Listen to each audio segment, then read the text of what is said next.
Bismillahirrahmanirrahim. Assalamualaikum warahmatullahi wabarakatuh.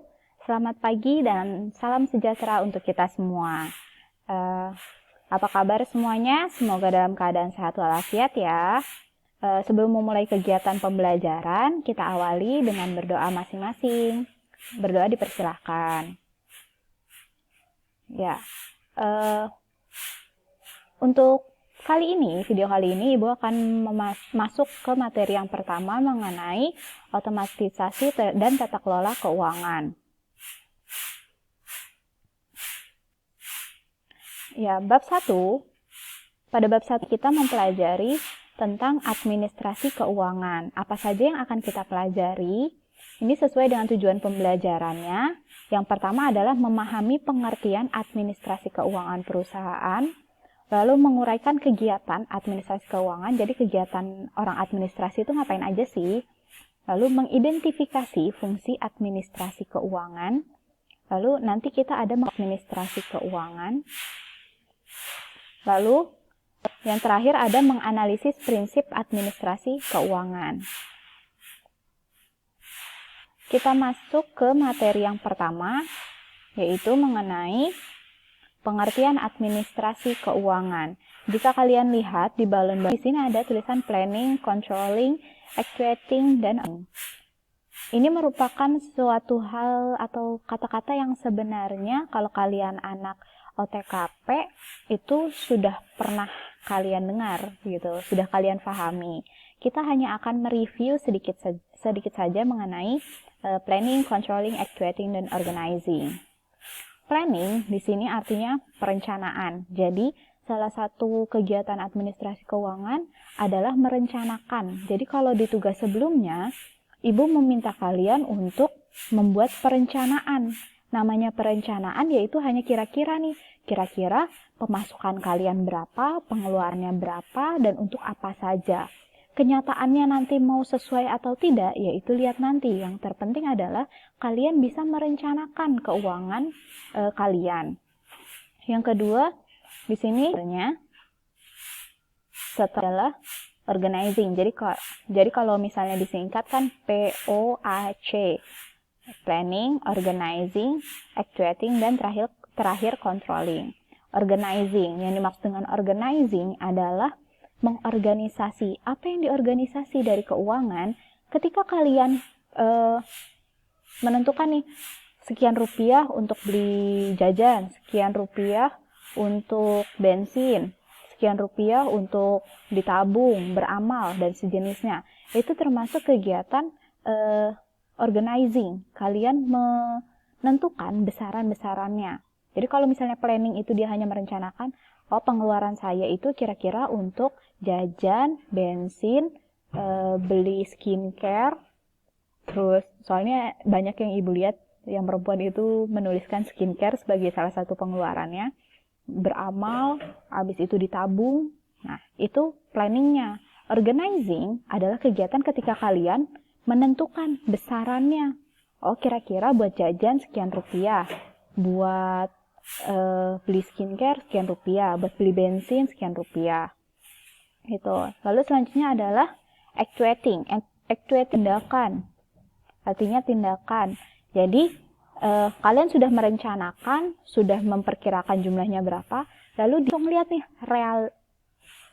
lihat realisasinya berapakah jumlah uang yang memang digunakan untuk kegiatan itu. Lalu controlling adalah ketika kalian kan tadi udah bikin perencanaan nih, misalnya beli bensin dalam seminggu habisnya 10.000. Nah, di bagian actuating kan ini kenyataannya nih.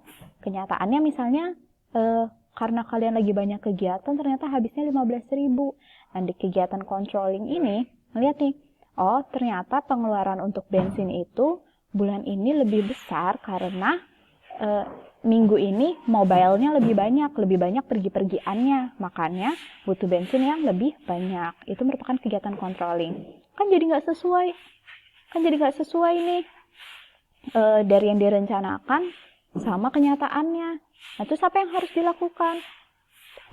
Misalnya kalian cuma punya uang seminggu 70.000. Nah, budget untuk bensin itu cuma 10.000. Nah, controlling ini bisa dimainkan gitu. Jadi bisa dimainkan. Jadi jajannya kalian dalam seminggu itu 20.000. Karena kalian tahu uang bensin itu lagi naik pengeluaran kalian, maka uang jajannya dikurangin gitu. Jadi dibuat supaya uang yang ada itu bisa memenuhi kebutuhan kalian gitu. Pun sama di perusahaan juga seperti itu. Jadi perusahaan udah punya budgetnya sendiri, udah punya keuangannya sendiri, dilihat nih dengan uang segitu bagaimana dia bisa memenuhi kebutuhan kegiatan operasionalnya. Seperti itu.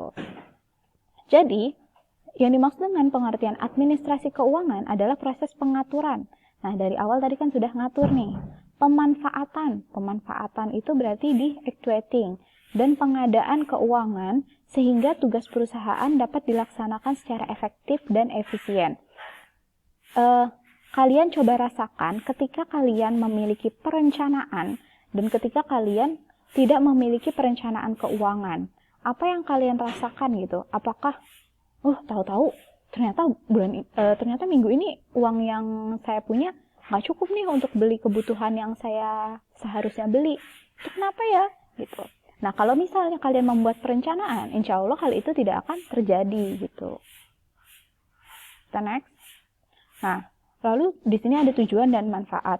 Ini adalah tujuan kenapa sih uang itu perlu diadministrasi, perlu diatur. Yang pertama adalah untuk memudahkan evaluasi kegiatan pengorganisasian perusahaan. Jadi tadi tuh di bagian controlling itu sama seperti evaluasi. Jadi bisa tahu nih apakah penggunaan keuangan perusahaan itu sesuai seperti yang dianggarkan atau tidak. Yang kedua, monitor. Monitor ini untuk melihat nih, kalau evaluasi kan di akhir. Nah, sedangkan kalau monitoring itu ketika kalian sedang terlaksana kegiatan hariannya. Dilihat nih hariannya, mulai tidak stabil, apa yang harus dilakukan gitu. Keuangannya menipis, sedangkan pengeluarannya kira-kira masih banyak nih. Apa yang harus dilakukan? Saat itu juga bisa ditemukan solusinya. Kalau dievaluasi kan di akhir nih sudah semua ngelihat keseluruhan, ternyata kita lebih uangnya, ternyata kita kurang. Kalau lebih apa yang harus dilakukan? Kalau kurang gimana caranya supaya bisa memenuhi kebutuhan perusahaan. Selanjutnya, mengamankan kegiatan usaha dan organisasi perusahaan. Kenapa di sini disebut mengamankan? Karena ketika kalian sudah punya pedoman, tadi kalian sudah buat perencanaan, itu dianggap sebagai pedoman. Kalau sudah punya pedoman, jika terjadi sesuatu yang menyimpang, sangat menyimpang, kalian itu bisa lebih mudah untuk mengetahuinya. Lalu kita beralih ke manfaat. Manfaat yang pertama adalah teraturnya penerimaan dan pengeluaran keuangan perusahaan. Jadi, sama seperti kalian, ketika kalian membuat perencanaan kemarin, itu seharusnya perencanaan itu bisa dijadikan pedoman nih. Dan kalau misalnya tiap minggunya kalian buat hal seperti itu, kalian bisa tahu nih, ternyata dalam sepekan biasanya saya dapat pemasukan sekian, pengeluaran untuk jajan sekian, bensin sekian. Kalian bisa ngelihat grafiknya tuh, berapa sih rata-rata jajan kalian selama sepekan gitu. Lalu yang kedua adalah pemanfaatan uang dapat dikendalikan dan diorganisasikan dengan baik. Ini sama ya seperti tadi manfaat controlling gitu. Jadi kalau misalnya keuangannya bisa diadministrasikan dengan baik, bisa tahu nih apakah uang yang dikeluarkan itu dilakukan untuk sesuatu yang bermanfaat atau tidak. Dan manfaat yang terakhir dari administrasi kekeliruan dalam pembuatan laporan berkurangnya kekeliruan dalam pembuatan laporan keuangan. Jadi kalau misalnya administrasinya itu baik, itu akan meminimalisir terjadinya kesalahan dalam pembuatan laporan. Kenapa? Karena di dalam salah satu proses administrasi, nanti kita akan praktekkan, kalau kalian punya bukti transaksi yang lengkap, diadministrasikan dengan baik, diadministrasikan itu misalnya disimpan bukti-buktinya, lalu dicatat, dan sejenisnya, nantinya di akhir ketika membuat laporan keuangan, bisa diminimalisir. Bahkan, kalau misalnya administrasinya bagus banget, kalian itu kemungkinan untuk melakukan kesalahannya 0. Kayak gitu. Tujuan dan manfaat. Kalau kalian nanya bedanya tujuan dan manfaat itu apa sih? Tujuan itu ditentukan di awal, sedangkan manfaat itu dirasakan ketika sudah melakukan. Nah, kegiatan administrasi keuangan meliputi apa saja? Yang pertama adalah pencatatan transaksi barang dan jasa. Di sini pencatatan transaksinya berdasarkan bukti. Nah, setelah ini kita akan membahas jenis-jenis bukti transaksi. Bukti transaksi ada ekstern dan intern. Kedua adalah pencatatan transaksi keuangan. Ini mencatat transaksi ke dalam pos yang sesuai sampai nantinya menjadi laporan keuangan. Nah, ini insya Allah juga akan kita praktek ya. Kalau yang kemarin kan Ibu minta kalian untuk menyimpan bukti-bukti transaksi selama seminggu. Nah, itu merupakan kegiatan yang ini nih, si barang dan jasa. Barang dan jasa. Nah, nantinya kita akan belajar mencatat pengeluaran-pengeluaran ke dalam jurnal. Nah, yang ketiga adalah surat menyurat. Surat menyurat ini bahkan transaksi jual beli dengan menggunakan surat niaga. Sepertinya Ibu tidak perlu menjelaskan lagi mengenai surat niaga karena seharusnya ini kalian pelajari di mata pelajaran korespondensi. Yang terakhir, kegiatan administrasi keuangan itu meliputi kegiatan pembayaran pajak. Pajak itu apa? Pajak adalah kontribusi wajib warga pada negara. Besaran jumlah pajak yang harus dibayar dihitung berdasarkan pemasukan dan kegiatan perusahaan. Jadi perusahaan itu kan punya kegiatan lalu menghasilkan uang. Nah, sebagian uang yang diterima oleh perusahaan setelah dihitung-hitung itu harus dibayarkan pajaknya. Pembayaran pajak ini dilakukan ke negara gitu. Nah, ini adalah jenis-jenis bukti transaksi ekstern. Bukti transaksi ekstern itu apa? Bukti yang berasal dari luar perusahaan gitu. Misalnya nih ada cek. Lalu ini kalau kalian lihat, ini adalah kwitansi.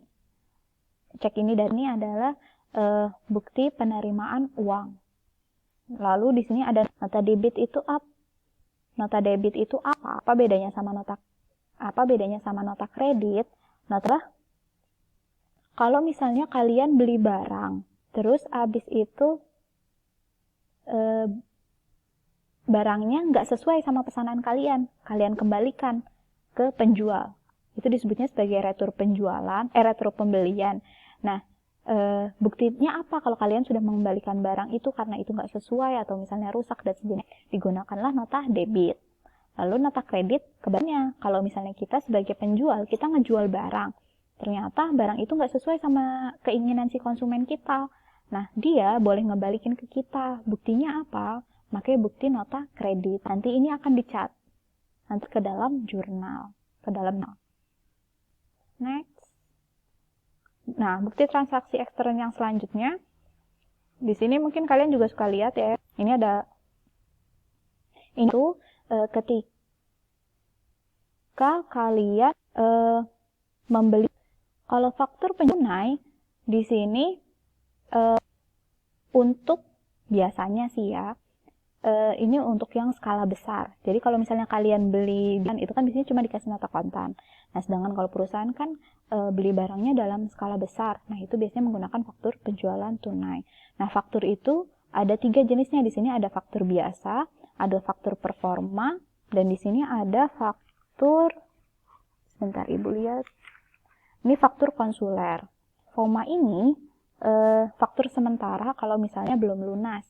Ini cuma sebelumnya dia bayar DP-nya. Nah, karena belum lunas dikasihnya faktur performa. Nah, kalau faktur konsuler adalah faktur kalau misalnya transaksinya adalah transaksi luar negeri gitulah. Nah, transaksi intern adalah bukti transaksi yang berasal dari dalam perusahaan. Itu contohnya apa? Di sini contohnya adalah bukti kas masuk dan bukti kas keluar. Ini berkaitan dengan transaksi kas kecil yang akan kita pelajari. Gitu. Baik, itu saja materi untuk hari ini. Untuk penugasannya ada di postingan selanjutnya ya. Kalau ada yang mau ditanyakan dipersilahkan. Terima kasih. Assalamualaikum warahmatullahi wabarakatuh.